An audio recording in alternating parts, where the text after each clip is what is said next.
శేఖర్ భాషా గారు మనతో పాటు లైన్లో ఉన్నారనమాట. ఆయనతో మాట్లాడదాం. శేఖర్ గారు, హాయ్ మా. హెల్త్ ఎలా ఉందండి ఇప్పుడు? పర్లేదమ్మా. అసలు ఏం జరిగింది సార్? అసలు ఆ మాటల వరకు మొన్నటి వరకు పోరాడుకున్నారు మీరు లావణ్య మీద, లావణ్య చేస్తున్న అక్రమాల గురించి బయట పెట్టి ప్రతి మీడియా ఛానల్స్లోని ఏంటంటే మీరు పోరాడారు. అయితే ఇవాళ ఆ పోరాటం ఏంటంటే దాడుల వరకు కూడా వెళ్ళింది. మరి అసలు ఏం జరిగింది? ఎందుకు దాడి చేయాల్సి వచ్చింది? ఎప్పుడు జరిగింది సార్? దీనికి కరెక్ట్గా నేను ఎప్పుడైతే ప్రీతిని ఉదయ్ని బయటికి తీసుకొచ్చానో, మ్మ్. ఆవిడ లిటరలీ చిన్నపిల్లలకు కూడా డ్రగ్స్ అలవాటు చేసి వాళ్ళని దాంట్లో మామూలుగా వాడుకుంటుందనే విషయం బయటికి తీసుకొచ్చాను. ఆ న్యూస్ నేను ఎప్పుడైతే ఆ ఛానల్లో చెప్పానో అప్పుడే ఆవిడ నా మీద చెప్తూ దాడి చేయడం జరిగింది. ఎందుకంటే ఒక్కసారి ఆ సాక్షులు బయటకు వస్తున్నారని తెలియగానే ఆవిడ రన్ మారిపోయింది. అండ్ అప్పటి నుంచి నేను ఏ ఇంటర్వ్యూకి వెళ్ళినా ఎక్కడికి వెళ్తున్నాడు, ఏం చేస్తున్నాడు, ఏ విషయం బయట పెడతాడనే భయంతో ప్రతి ఛానల్కి ఫోన్ చేయడం, ఏదో రకంగా బూత్ తిట్టించడం, ఆపేయడం ఇదే చేస్తున్నాను అన్నమాట. రాత్రి 11 ఆ టైంలో టీవీ ఛానల్కి ఇంటర్వ్యూకి వెళ్ళాను. మీరు అక్కడ టీవీ ఛానల్లోని ఇంటర్వ్యూ ఇస్తున్నట్టు ఆమెకు ఎవరైనా లీక్ చేశారా? లీక్ చేసి ఉండొచ్చు, లేదు లైవ్ చూసి ఉండొచ్చు. ఓకే. సో అది లైవ్ వెళ్తుంది ప్రోగ్రామ్. ఆవిడ అక్కడికి వచ్చేసింది, ఒక 3 మనుషులు వేసుకొని తప్ప తలుపులు కొడుతుంది. మీరు ఆ లైవ్ చూడొచ్చు. యాక్చువల్లీ అది లైవ్ కాబట్టి ఆవిడ అరుపులు అదరగండం అంతా కూడా వాళ్ళందరూ భయభ్రాంతులు గురైపోయి 100కి ఫోన్ చేశారు.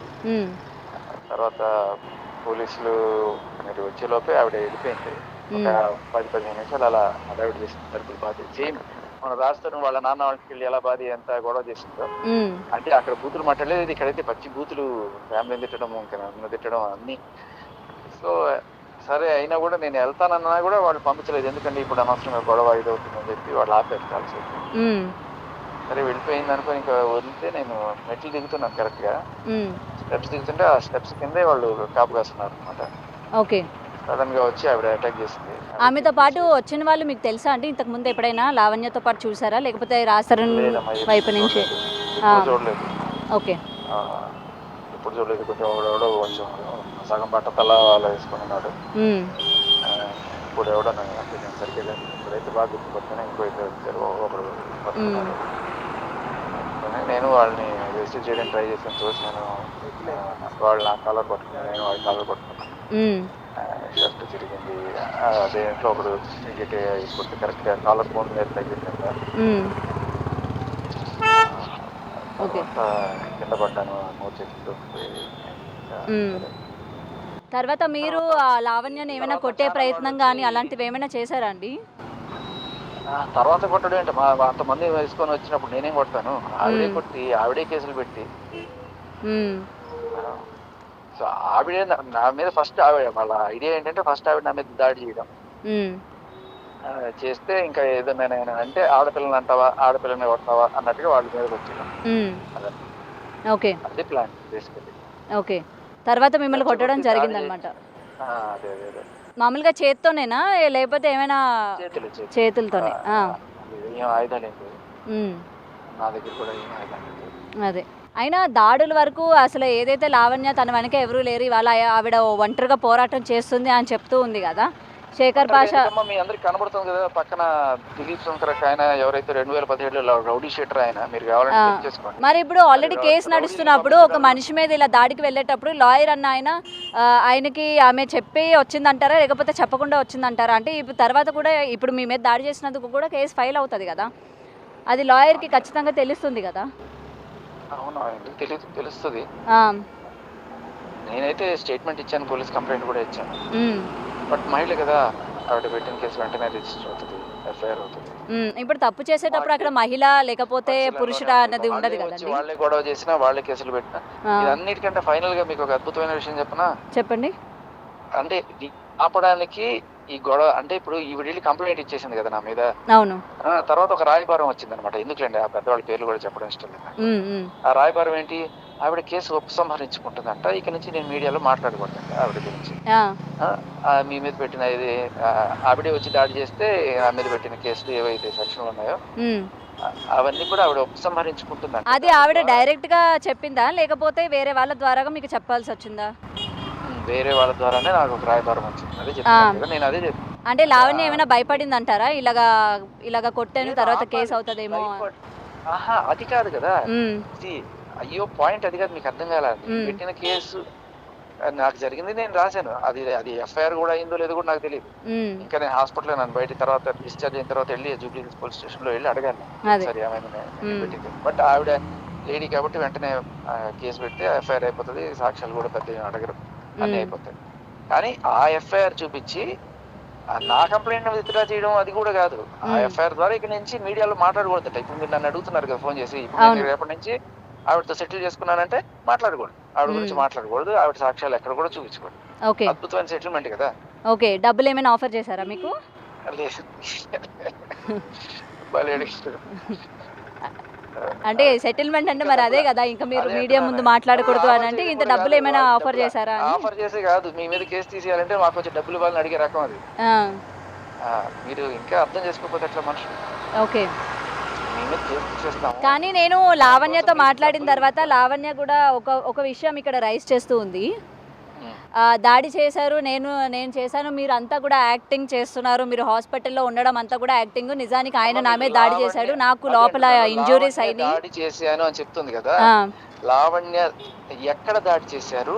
ఎలా దాడి చేశారు? అని అడగండి మీరు ఆవిడని. హ్మ్. ఆవిడొచ్చిందా స్టేషన్‌కొచ్చి? ఆవిడ రౌడీని తీసుకొచ్చిందా? ఆవిడకి తలుపులు కొట్టిందా? లేకపోతే నేను వాళ్ళ ఇంటికెళ్ళానా? హ్మ్. లేకపోతే ఆవిడ ఎక్కడైనా ప్రోగ్రామ్ చేస్తుంటే నేనెళ్ళానా? హ్మ్. ఆవిడే వచ్చి, ఆవిడే అడగండి, మీరు అడగండి.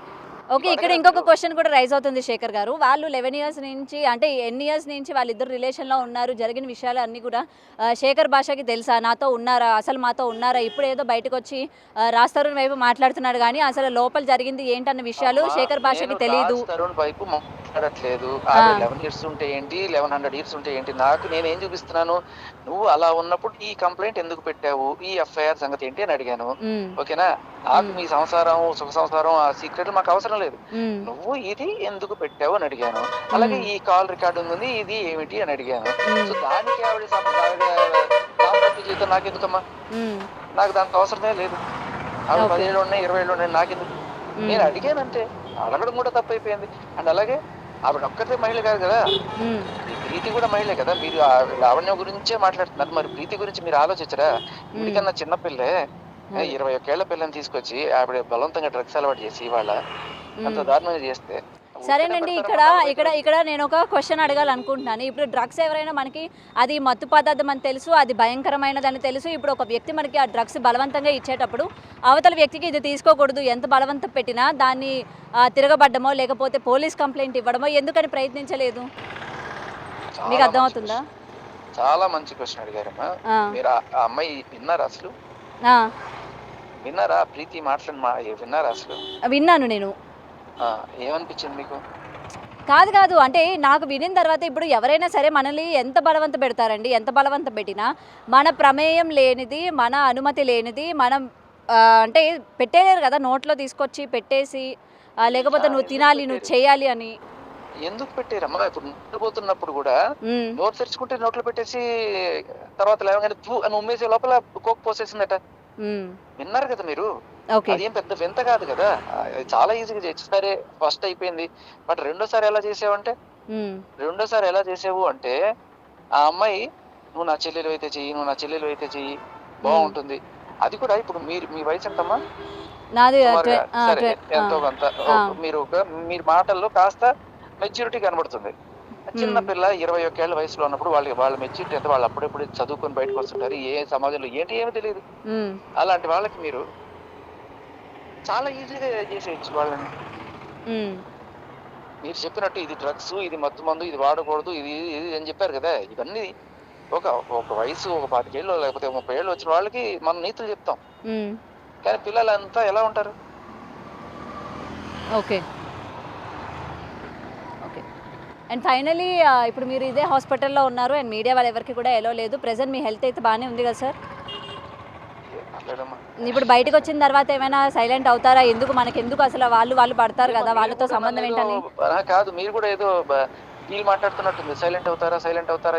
అంటే ఎవరైనా డీల్ మాట్లాడమని పంపిస్తే మాట్లాడినట్టు అనిపిస్తుంది నాకు. మాకెవరండి డీల్ మాట్లాడతారు?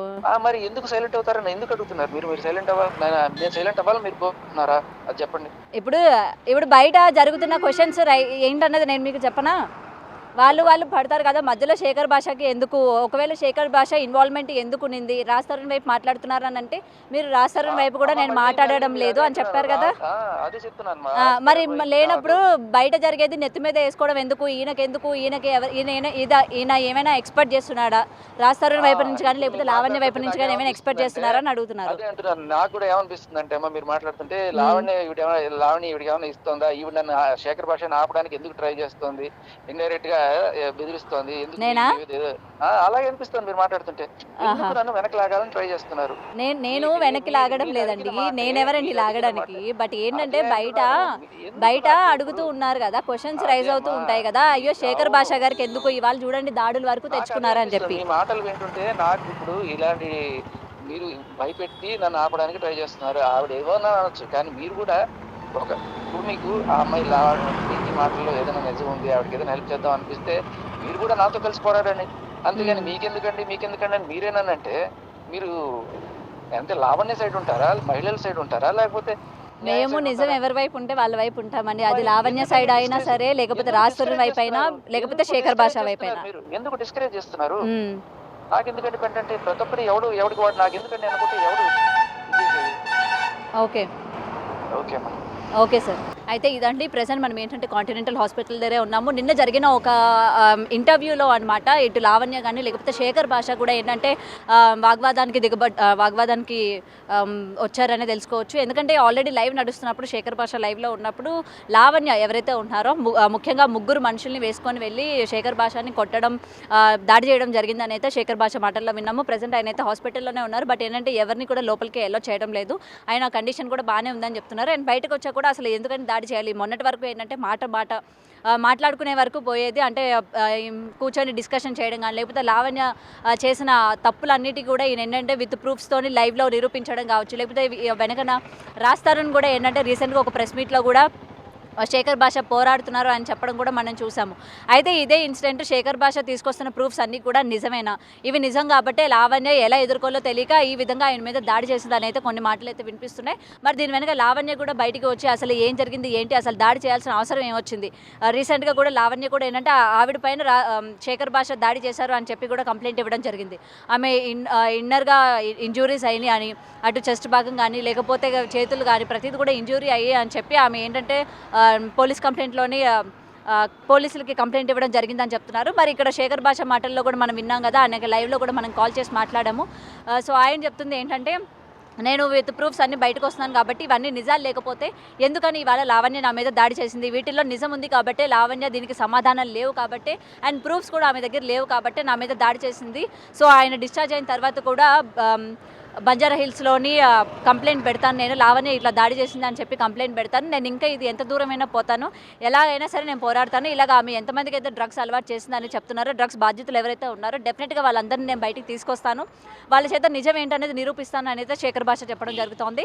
సో మరి చూడాలి దీని వెనక అసలు ఏం జరిగింది ఏంటి, నిజంగానే లావణ్య డ్రగ్స్ ఇస్తుంది అండి, ఇంకా ఇందులోని ఎంతమంది ఇన్వాల్వ్ అయి ఉన్నారు అండ్ ఈ డ్రగ్స్ ఎవరెవరికి ఆమె అలవాటు చేసింది, వీళ్ళందరూ కూడా బయటకు వచ్చే ఛాన్సెస్ ఉన్నాయా, వస్తే ఎంతమంది వరకు ఉన్నారు అనేది తెలియాల్సి ఉంది. అండ్ లావణ్య కూడా దీని మీద ఏం స్పందిస్తారు, అసలు ఎందుకని దాడి చేయాల్సి వచ్చింది, ఈ ప్రూఫ్స్ వెనక ఏమైనా నిజాలు ఉన్నాయా, నిజంగానే లావణ్య డ్రగ్స్ అలవాటు చేస్తోందా, నిజంగానే లావణ్య డ్రగ్ ఎడిక్టా అని కూడా తెలియాల్సి ఉంది. కెమెరామెన్ హరీష్తో Gautami reporting Hyderabad. For more videos like this, subscribe Big TV channel.